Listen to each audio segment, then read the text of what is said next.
नमस्कार दोस्तों, आपका स्वागत है केस टॉक्स में और मैं हूं आपके साथ निकी।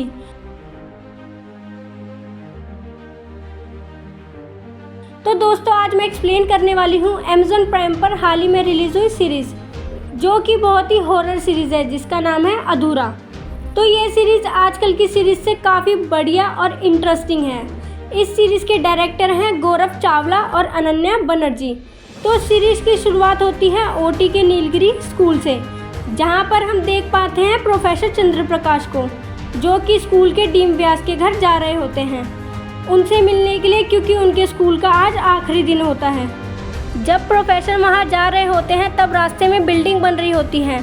तभी प्रोफेसर डीन व्यास के घर के नीचे पहुंचते हैं, तब वहां मिट्टी में सने पैरों के निशान नजर आते हैं, जो कि जंगल की ओर से आ रहे होते हैं। जब प्रोफेसर पैरों का पीछा करते हुए जंगल की तरफ पहुँच जाते हैं, तब वहाँ पर उन्हें डीन व्यास की टॉर्च मिलती है।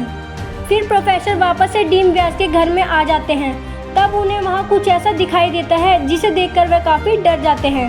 फिर प्रोफेसर घबराते हुए स्कूल में वापस आते हैं। तब वे सबको बताते हैं कि डीन व्यास के साथ कुछ हो गया है। फिर ये कहानी सीधा 3 महीने आगे चली जाती है, जिसमें एक बच्चे को दिखाई देते हैं जिसका नाम है वेदांत मलिक, जिसका हाल ही में स्कूल में एडमिशन हुआ था और वह यहीं के हॉस्टल में रहता है। तभी उसे हॉस्टल के बच्चे परेशान करते हैं। फिर उसे कहीं ले जाकर लॉकर में बंद कर देते हैं और उस बच्चे को डराते हैं कि इस स्कूल में डीन व्यास की आत्मा है। फिर वह सभी बच्चे वेदांत को बंद करके चले जाते हैं। तभी वेदांत रोने लगता है। इतने में वहाँ पर एक आत्मा आती है जो वेदांत को उस लॉकर से आज़ाद कर देती है। सोचने वाली बात यह है कि उस आत्मा ने वेदांत को कुछ नुकसान नहीं पहुँचाया। अब अगले सीन में हम स्कूल में वेदांत के पेरेंट्स को देखते हैं, जिन्हें नई डीन केसी स्वामी ने बुलाया था, जो कि वेदांत के पेरेंट्स से कहते हैं वेदांत यहाँ पर कंफर्टेबल नहीं है, वह खामोश सा रहता है। तो फिर वेदांत के पेरेंट्स बोलते हैं शुरू में कोई भी बच्चा हॉस्टल में कंफर्टेबल नहीं हो पाता है। वेदांत के पेरेंट्स बोलते हैं हमारे परिवार के सभी बच्चे इसी स्कूल से पढ़कर गए हैं, तो वेदांत भी यहीं से पढ़ेगा। और डीन को बोलते हैं कि आप वेदांत का ध्यान रखो, ना कि उसे वापस ले जाने के लिए बोलो। फिर वेदांत के पेरेंट्स वापस से अमेरिका चले जाते हैं। तब वेदांत वापस से क्लास में जा रहा होता है। इतने में उसे बंद कमरे में एक अंदर शक्ति खींच लेती है। तब वह डरावनी सी आवाज़ में वेदांत का नाम लेते हुए बोलती है।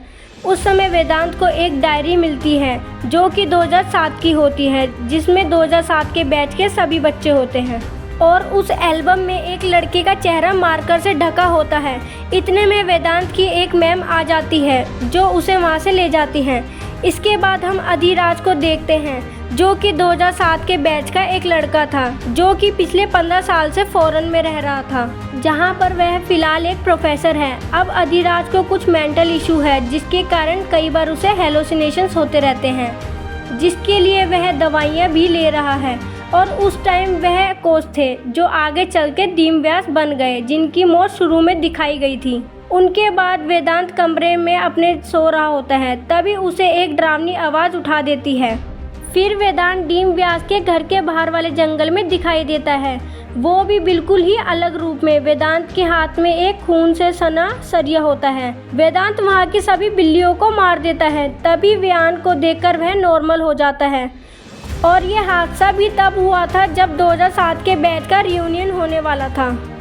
और जब 2007 के बैच के सभी पास आउट बच्चे आने लगते हैं और सभी मिलकर हंसी मजाक कर रहे होते हैं, तब वेदांत उन सबको ऊपर से देख रहा होता है।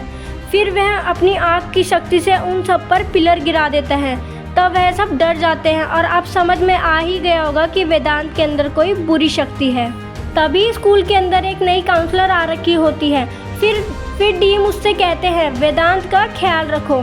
उस एल्बम में जिस बच्चे का चेहरा मार्कर से ढका हुआ था, वह एकदम से नॉर्मल हो जाता है। तब पता चलता है वह और कोई नहीं बल्कि निनद ही था। फिर वहीं वेदांत से सुप्रिया पूछती है तुम डीन व्यास के घर के वहाँ कैसे पहुँचे थे?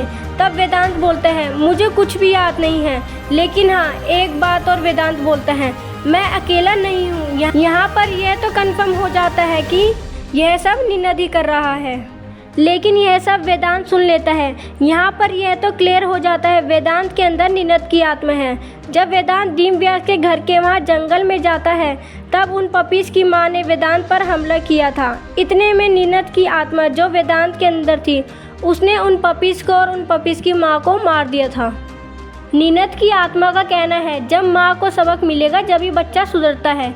अब सीरीज की एंड में सुप्रिया से मिलकर अधिराज फ्लाइट लेकर चला जाता है, लेकिन सुप्रिया मीडियम के पास चली जाती है क्योंकि उसको पता चल जाता है आत्मा होती है। और सुप्रिया बोलती है मुझे अपने बेटे से बात करनी है जिसको मैंने बचपन में मार दिया था। और ये मीडियम वही है जो इसको हॉस्पिटल में पहले मिली थी।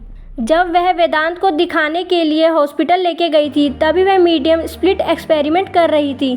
तब उसके बेटे की जगह कोई और स्प्लिट आ जाती है और वह सुप्रिया के अंदर घुस जाती है।